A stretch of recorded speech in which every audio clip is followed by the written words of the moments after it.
सुप्रभात बच्चों। कक्षा 5वीं, विषय हिंदी, उप विषय पाठ 2 ध्वनि तथा वर्ण। पुस्तक का नाम नई गुलमोहर हिंदी व्याकरण। व्याख्यान 2। बच्चों, व्याख्यान 1 में हमने वर्ण तथा उसके भेदों के बारे में जाना था। उसके भेद थे स्वर और व्यंजन। आज हम व्यंजन के बारे में जानेंगे। व्यंजन क्या होते हैं? तो बच्चों, व्यंजन वे ध्वनियां हैं जिनके उच्चारण में मुंह से बाहर निकलने वाली वायु के मार्ग में रुकावट पैदा की जाती है। यह रुकावट जीभ या निचले होंठ द्वारा मुंह के ऊपरी भाग के किसी न किसी स्थान पर की जाती है। बच्चों, व्यंजन स्वतंत्र नहीं होते। इनके उच्चारण में हमें किसी न किसी स्वर की सहायता लेनी पड़ती है और जब इनका उच्चारण करते हैं तो वायु मुख के किसी न किसी भाग से टकराकर बाहर निकलती है। उदाहरण के लिए, जब हम त वर्ग यानी कि त, थ, द, ध, न की ध्वनियों का उच्चारण करते हैं तो वायु के मार्ग में रुकावट पैदा होती है। इसके अलावा व्यंजन की एक विशेषता यह भी है कि व्यंजन का उच्चारण सदा किसी न किसी स्वर की मदद से होता है। महत्वपूर्ण व्यंजन ध्वनियां और उनके वर्ण। अनुस्वार। अनुस्वार अनुनासिक एक नासिक्यकृत स्वर है। जो अनुस्वार एक नासिक्य व्यंजन है। इसे लिखकर दिखाने के लिए हम बिंदु चिन्ह लगाते हैं। वर्णमाला में इसे अ स्वर के ऊपर बिंदु लगाकर अंग के रूप में दिखाया जाता है। इसका उच्चारण इस बात पर निर्भर करता है कि शब्द में यह किस स्थान पर प्रयोग किया जाता है। शब्द में अनुस्वार 2 स्थानों पर आ सकता है। पहला, शब्द के अंत में। जब भी अनुस्वार शब्द के अंत में आता है तब यह मैं के रूप में उच्चारित किया जाता है। इसका उच्चारण हम मैं के रूप में करते हैं, जैसे स्वयं, एवं आदि। ख, शब्द के बीच में अनुस्वार जिस व्यंजन के पहले आता है उसी व्यंजन के वर्ग के नासिक्य के रूप में इसका उच्चारण किया जाता है।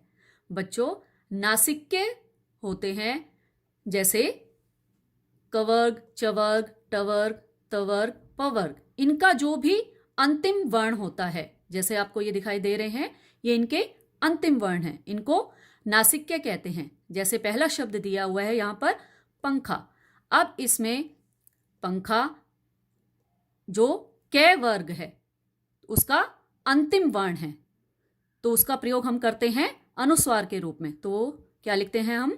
पंखा। इसी तरह पंच। अब च वर्ग का है, इसका अंतिम अक्षर यहां होता है, तो हम कैसे लिखते हैं इसको? पंच, अनुस्वार लगाकर। इसी तरह बंटी। अब यहां पर ण है, तो ये ट वर्ग का अंतिम वर्ण है, तो हम इसको लिखते हैं बंटी, अनुस्वार लगाकर। इसी तरह शांत।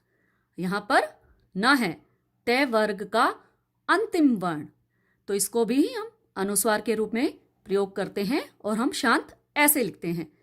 अब कंपन। यहां पर मैं दिया हुआ है, पै का अंतिम वर्ण, तो वो मैं को न बनता है और न का अनुस्वार हो जाता है और शब्द बन जाता है कंपन। इसी तरह इसके बाकी के उदाहरण भी हैं।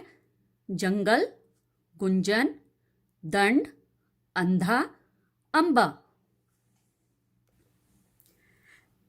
विसर्ग। अब हम विसर्ग के बारे में जानेंगे। हिंदी में विसर्ग का मूल उच्चारण समाप्त हो चुका है। इसका उच्चारण ह व्यंजन के रूप में किया जाता है। जब हम इसका उच्चारण करते हैं तो ह की आवाज आती है। री स्वर की तरह विसर्ग से बनने वाले संस्कृत के जो भी शब्द हिंदी में आए हैं उनका लेखन विसर्ग से ही किया जाता है, जैसे प्रायः, प्रातः, अतः आदि। आगत व्यंजन तथा उनके वर्ण। हिंदी भाषा में जिस तरह विदेशी भाषाओं के आ जाने से ओ स्वर का आगम हुआ था, उसी तरह दो व्यंजन ध्वनियां भी आ गई हैं। इनके लिए हिंदी की मानक वर्णी में परंपरागत वर्णों के नीचे बिंदु यानी कि नुक्ता लगाकर नए वर्ण बना लिए गए हैं, जो इस प्रकार हैं ज तथा फ। अब देखिए इनके उदाहरण, जैसे जहर, जमीन, नजर, जरा आदि। फ से फकीर, फरार, साफ, फर्श आदि। बच्चों, ज के नीचे जिसमें बिंदी नहीं होती उसको हम ज उच्चारण करते हैं, लेकिन जब हम इसके नीचे नुक्ता लगा देते हैं तो इसका उच्चारण हम अलग तरीके से करते हैं, जैसे जहर, जमीन, नजर, जरा आदि। अब हम जानेंगे संयुक्त व्यंजन के बारे में। जब किसी शब्द में एक से अधिक व्यंजन एक साथ मिलाकर बोले जाते हैं तो वे संयुक्त व्यंजन कहलाते हैं। इसमें पहला व्यंजन स्वर रहित और दूसरा व्यंजन स्वर सहित होता है, जैसे प, य, क, त, स, व। उदाहरण भक्त, प्यारा, स्वयं आदि। तो आपने देखा ये व्यंजनों से मिलाकर बने हैं, लेकिन पहला स्वर रहित है, दूसरा स्वर सहित है। इसी तरह समान व्यंजनों से मिलाकर बने व्यंजनों को द्वित्व व्यंजन कहते हैं। इसमें व्यंजन कैसे होते हैं? समान, एक जैसे। इसमें तो अलग थे, पहला अलग दूसरा अलग, लेकिन यहां पर कैसे होंगे? दोनों समान होंगे। लेकिन इसमें भी पहला व्यंजन स्वर रहित और दूसरा व्यंजन स्वर सहित होगा, जैसे प, प, ल, ल, त, त। इनसे शब्द बने चप्पल, दिल्ली, पत्ता आदि। परंपरागत वर्णमाला में व्यंजन वर्ण के बाद 4 संयुक्त व्यंजन आते हैं: अक्ष, त्र, श्र, ज्ञ। ध्यान रखें, ये चारों किसी एक व्यंजन ध्वनि को व्यक्त नहीं करते। ये दो व्यंजन ध्वनियों के मेल से बने हैं।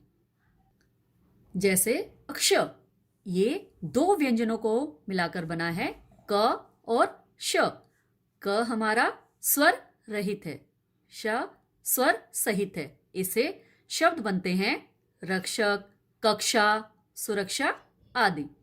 दूसरा है त्र। त्र मिलकर बना है त और र से। त हमारा स्वर रहित है और र हमारा स्वर सहित है। इनसे शब्द बनते हैं पत्र, सर्वत्र, मित्र, शत्रु आदि। श्र, श्र बना है श और र को मिलाकर। श हमारा स्वर रहित है और र हमारा स्वर सहित है, जैसे श्रीमान, श्रम, विश्राम आदि। अगला है ज्ञ। ये मिलकर बना है ज और य से, जैसे ज्ञानी, आज्ञा, यज्ञ आदि। बच्चों, व्याख्यान 2 से संबंधित आज का आपका गृह कार्य है, नीचे दिए गए प्रश्नों के उत्तर सोचकर कॉपी में लिखो। प्रश्न 1, व्यंजन किसे कहते हैं? प्रश्न 2, प्रत्येक के 2 शब्द लिखे। आपके पास श, त्र, श्र और ज्ञ हैं। आपने 2 शब्द इनसे बनाकर लिखने हैं।